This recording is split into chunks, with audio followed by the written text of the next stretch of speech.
Welcome to HOA Backfired. I brought facts, not feelings. You are not allowed to do that without permission. That was Melanie Brooks, and she was standing between me and the mailbox cluster at Lakeview Heights Homeowners Association in Sacramento, California, screaming that she could turn a missing item into a lien if I kept denying it. I am a nurse. I work 12-hour shifts, I pay my dues on time, and I had never stolen a single thing in my life. But Melanie did not care about facts. She cared about control. A box of new light bulbs and maintenance supplies had vanished from a delivery marked as dropped at my porch, and she was pointing at my doorbell camera like it was a signed confession. I told her I did not have the package. She told me I was lying. Then she said the words that made my stomach drop. I do not make the rules, I enforce them. That was her catchphrase, and she said it like a judge delivering a sentence. She was the compliance chair, which meant she had the authority to issue violations, levy fines, and make my life a living nightmare if she decided I was guilty. She held up a vendor invoice packet with sections covered by sticky notes, no readable text visible, and told me this was all the proof she needed. I asked to see the uncovered sections. She refused. I asked to speak to the property manager. She said the manager already agreed with her. I asked for a copy of the complaint. She said I would get one after the inspection. What inspection? I said. She smiled. The one happening in 10 minutes at your storage unit. We are going to find that box, and when we do, you are going to wish you had just admitted it. I did not even know what she was talking about. My storage unit was a tiny wire cage in the basement parking garage, where I kept some holiday decorations and a bike. I had not been down there in weeks. But Melanie was already walking toward the stairwell, her rolling file cart rattling behind her like she was wheeling evidence into a courtroom. I followed because I did not have a choice. If I refused, she would write it up as obstruction and escalate the fines. If I complied, maybe I could prove there was nothing there and end this. I was wrong. She was not looking for proof. She was planting it. We reached the storage level, and she unlocked the cage with her master key before I could even get mine out. She shoved the wire door open and pointed at a cardboard box sitting on top of my holiday bins. That was not there before, I said. She ignored me and ripped the box open. Inside were light bulbs and maintenance supplies, still in shrink wrap. She held up a light bulb like it was a murder weapon and said, "Everyone agrees with me. I have messages." She pulled out her phone and showed me a group chat with 3 other board members, all of them saying they had seen me hanging around the mailbox cluster at odd hours. I work nights, I said. I check my mail when I get home. She said that was exactly the problem. You have access when no one is watching. You have been stealing deliveries for weeks. This ends now. I told her I had never seen that box before in my life. She said the evidence spoke for itself. I told her to check the delivery logs. She said the logs were inconclusive. I told her to check my doorbell footage. She said doorbell footage could be edited. Then she hit me with the real threat. You are going to sign a payment plan with extra penalties to cover this box, the investigation fees, and a 3-month compliance audit, or I will suspend your gate access at midnight tonight and refer this to collections. My heart was pounding. I needed gate access to get to work. I needed my professional reputation intact because Karen was already talking about contacting my employer to verify my character. I could feel the walls closing in. I asked for 24 hours to gather my own evidence. She said I had until midnight, and the clock was already ticking. I went back to my townhouse and pulled up my doorbell footage from the day the package was marked delivered. The clip showed the delivery driver dropping a box on my porch at 2:14 in the afternoon. I was at work. The timestamp was clear. But then, at 2:46, the clip showed Melanie walking up my porch steps, looking around and picking up the box.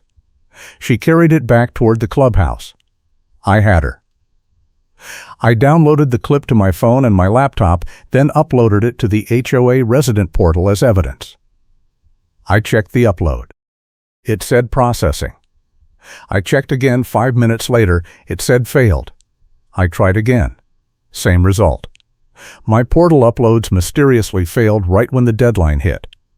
I called the property management office. The receptionist said the portal was down for maintenance and would not be back up until tomorrow morning. I told her that was too late. She said there was nothing she could do. I was running out of time. I called my one ally, a contractor named Rick who had been doing some HVAC work in the clubhouse that week. He answered on the third ring. I told him what was happening. He was quiet for a long moment. Then he said, "I saw her take something from the clubhouse supply closet last Tuesday.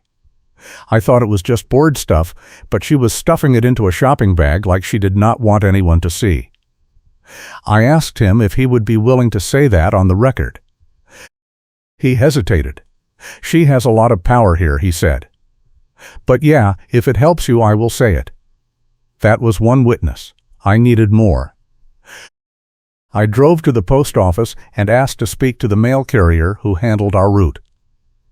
The clerk said the carrier was out on delivery but would be back in an hour.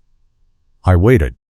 When the carrier came back, I explained the situation and asked if he remembered handing Melanie any packages or mailers in the last 2 weeks. He checked his scanner log and shook his head. I never handed her anything. If she has mail, she took it from the cluster herself. That was 2 witnesses. I asked him if he would be willing to put that in writing. He said he could file an internal report, but it would take a few days. I did not have a few days. I asked if he could at least send me an email confirming what he just told me. He said he was not supposed to do that, but he scribbled a note on a post office card with his name and badge number and handed it to me. "This is all I can do," he said. "Good luck." I checked the time. It was 8:30. I had 3.5 hours until my gate access was suspended.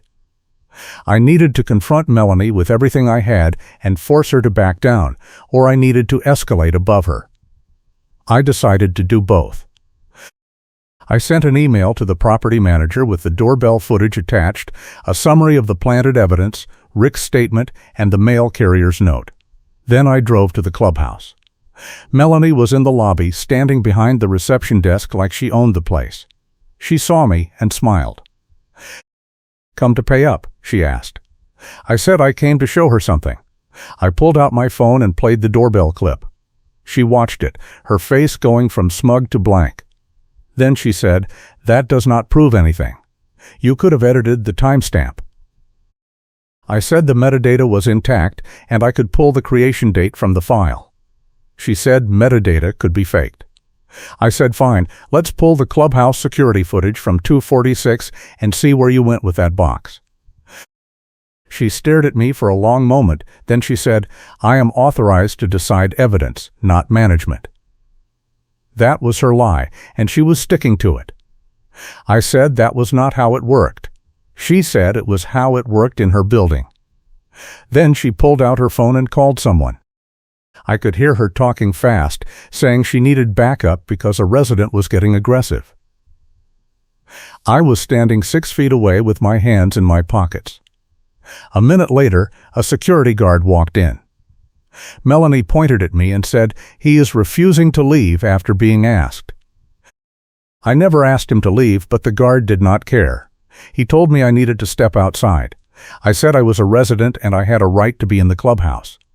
Melanie said not if I was causing a disturbance. The guard looked uncomfortable, but he gestured toward the door. I left, but I took a photo of Melanie's rolling file cart on my way out. It was parked next to the desk, and the top folder was labeled with my unit number. No readable text, but the tab color matched the invoice packet she had shown me earlier. I went back to my car and called Rick. I told him I needed him to go to the clubhouse and ask to see the supply closet inventory log. He said Melanie kept that log locked in her cart and she never let anyone read it. I said that was exactly why I needed him to ask. If she refused in front of a witness, it would prove she was hiding something. He said he would try. 10 minutes later, he called me back. She told me the log was confidential and walked away. But I saw her go into the mailroom and I heard her talking to someone in there. I think she was pressuring the mailroom worker to hand over delivery logs. I told Rick to stay there and keep an eye on her. I was coming back. I pulled into the parking lot at 9:45. There was a small crowd forming near the clubhouse entrance. Neighbors were standing around with their phones out, filming something. I pushed through and saw Melanie in the middle of the lot, yelling at Rick. She was accusing him of trespassing in the mailroom and threatening to ban him from the property. Rick was trying to stay calm, but his face was red. I stepped in and said, "He is a contractor. He has a work order." Melanie spun around and pointed at me. "You," she said. "You put him up to this." I said I did not put anyone up to anything. I just asked him to verify some information. She said that was harassment. Then she pulled out her phone again and called the police. I could not believe it. She was actually calling the police because I asked questions. The dispatcher must have told her to stay on the line because she started narrating a fake story, loud enough for everyone to hear. Yes, I have a resident who is harassing staff and intimidating witnesses. He has been accused of theft and he is now trying to interfere with the investigation. No, he has not threatened me physically, but I feel unsafe. She looked right at me while she said it. The neighbors were recording everything. I pulled out my phone and started recording too. I said, "For the record, I have not threatened anyone. I have evidence that she took a package from my porch and planted evidence in my storage unit. She is the one who should be investigated." Melanie laughed. She actually laughed. Then she said, "Everyone here knows you have been hanging around the mailboxes at odd hours. The evidence is clear.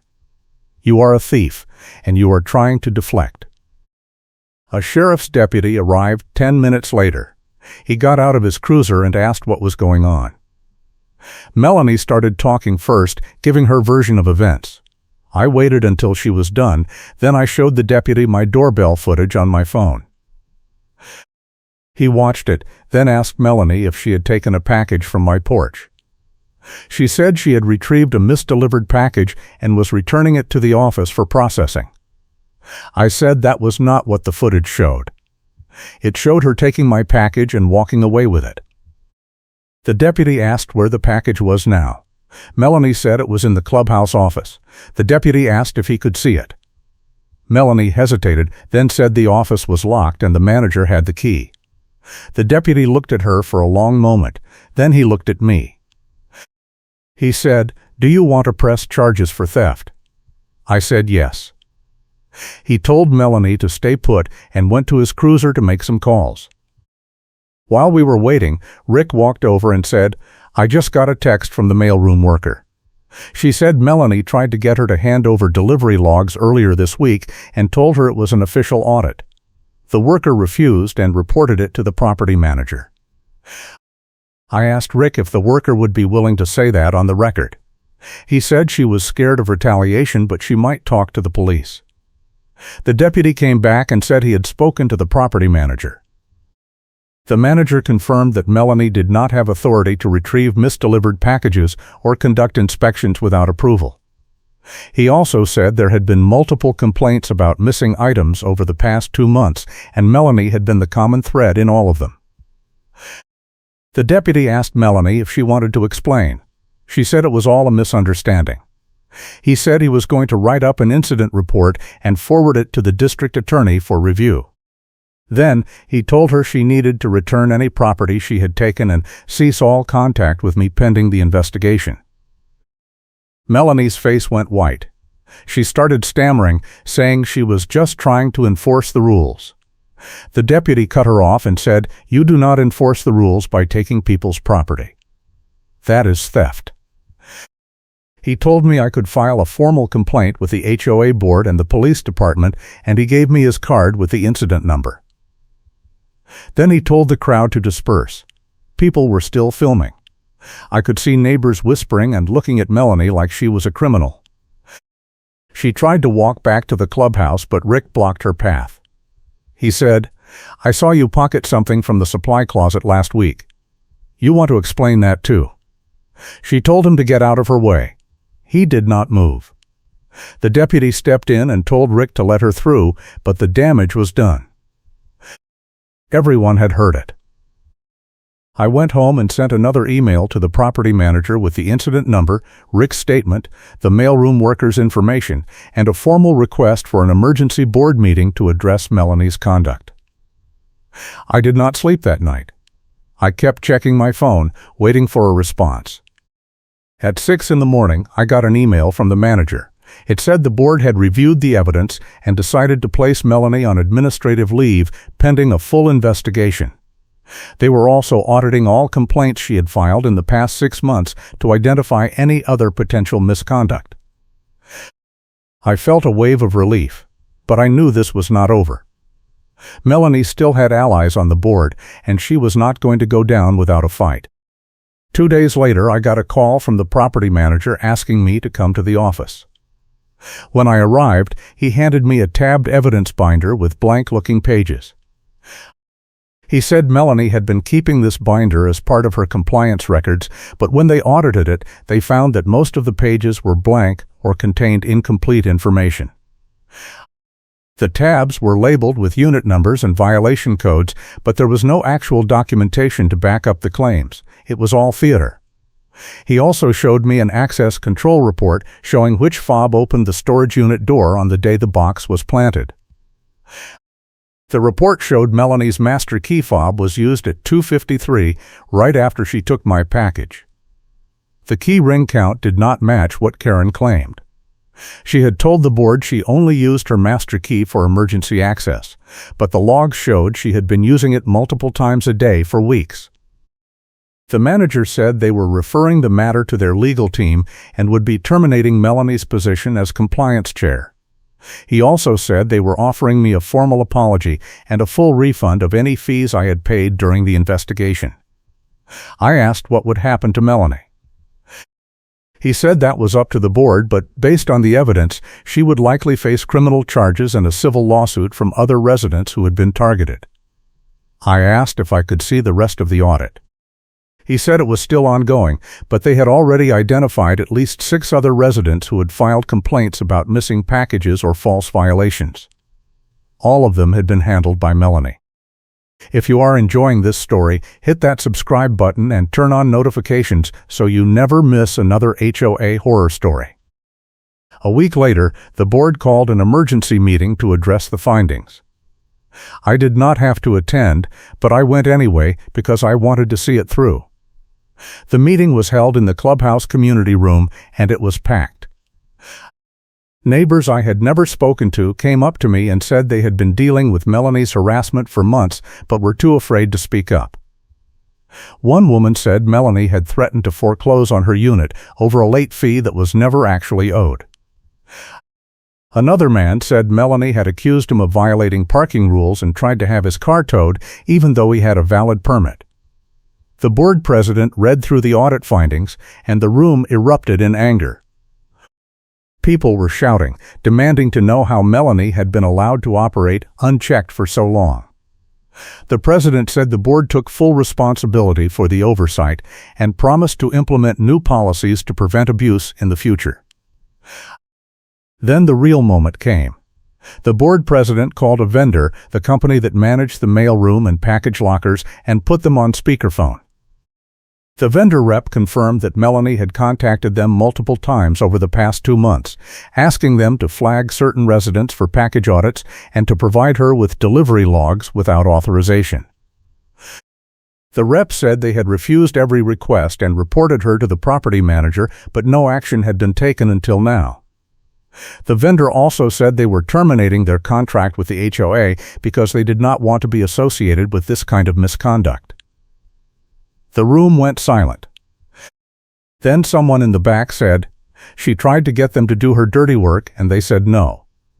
The vendor confirms on speaker that Karen pressured them and everyone hears it.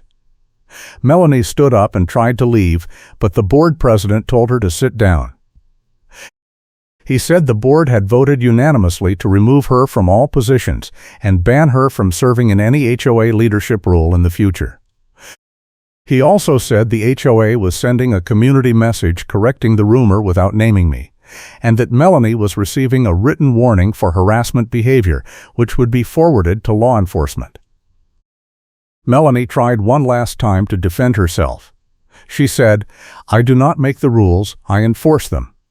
The receptionist, who was sitting at the sign-in table near the door, looked up and said, "I do not make the rules, I enforce them," in the exact same tone. The room burst into nervous laughter. Melanie's face turned red and she walked out. Nobody stopped her. The board president said the meeting was adjourned and thanked everyone for coming. People lingered, talking in small groups. Rick came over and shook my hand. He said, "You did the right thing." A lot of people were scared to stand up to her. I told him I could not have done it without his help. He said, "That is what neighbors are for." A few days later, I got a letter from the HOA attorney. It said the board had completed its internal investigation and found that Melanie had violated multiple sections of the governing documents, including theft, harassment, and abuse of authority. They had referred the matter to the Sacramento County Sheriff's Department and the District Attorney's Office. The letter also said I was entitled to pursue a civil claim for damages, including lost wages, emotional distress, and legal fees. I thought about it for a while, then decided I just wanted to move on. I had cleared my name, I had my gate access back, and I had proof that I was right. That was enough. But I did file a formal complaint with the California Department of Real Estate, because Melanie's behavior was a pattern, not a one-time mistake, and I did not want her doing this to anyone else. The fallout continued for weeks. The HOA hired a new property management company and implemented a new complaint process with independent oversight. They also installed additional security cameras in the mailroom and storage areas and required all board members to complete ethics training. Melanie was charged with petty theft and harassment, and she eventually pleaded no contest to avoid a trial. She was ordered to pay restitution to me and 3 other residents, and she was banned from serving on any HOA board in the state for 5 years. The news spread through the neighborhood fast. People I had never met stopped me in the parking lot to say they were glad someone finally stood up to her. A few of them admitted they had suspected she was stealing, but were too afraid to say anything because she had so much power. I ran into Rick a few months later at the clubhouse gym. He told me he had been hired to do some work at another HOA across town, and when he mentioned what happened at Lakeview Heights, the board president there said they had dealt with a similar situation years ago. Apparently, there is a whole network of HOA horror stories out there, and everyone has a Melanie. He said the best thing we can do is document everything, stand up for ourselves, and make sure the people in charge know they are being watched. I agreed. That is exactly what I did, and it worked. The photo metadata detail that contradicts her claimed time was the smoking gun that started the whole thing unraveling, and once people saw the proof, they could not ignore it anymore. The neighborhood is quieter now. There are still HOA rules and there are still violations, but the new compliance chair is fair and transparent. She posts all complaints and resolutions on the resident portal, and she does not threaten people with liens or gate suspensions unless there is a serious, documented issue. The rolling file cart is gone. The key control clipboard she refused to let anyone read is gone. The culture has changed, and it feels like we can breathe again. I still check my doorbell camera every time a package is delivered, and I still keep copies of every email and every receipt, but I do not live in fear anymore. I know my rights, I know how to defend myself, and I know that the system, as broken as it sometimes feels, can work if you push hard enough. Looking back, the whole thing feels surreal. I went from being accused of theft to exposing a compliance chair who had been running a petty crime ring under the cover of HOA authority. I went from facing a midnight deadline and losing my gate access to watching her walk out of a board meeting in disgrace while a room full of neighbors laughed at her own catchphrase thrown back in her face. It was not easy, and it was not fast, but it was worth it. I cleared my name, I protected my career, and I made sure she could not do this to anyone else. That is justice. That is what happens when you refuse to back down. When you gather your evidence and when you hold people accountable for their actions, no matter how much power they think they have. I will see you in the next story.